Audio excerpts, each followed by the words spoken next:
ভাবো তো, তুমি যদি বাংলাদেশি মুসলিম না হয়ে উত্তর কোরিয়ায় জন্মাইতা তাহলে কি হইতো?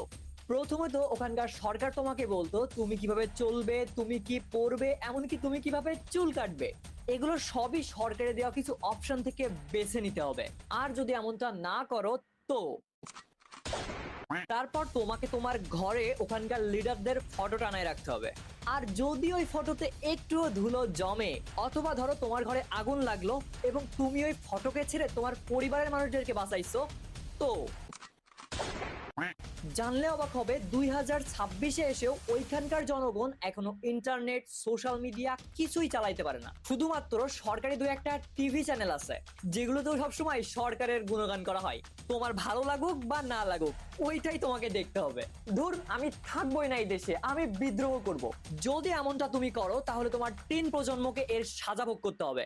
ধরো তোমার দাদা এমন কোনো ক্রাইম করেছিল, তো সেটার সাজা তোমাকেও পাওয়া লাগবে।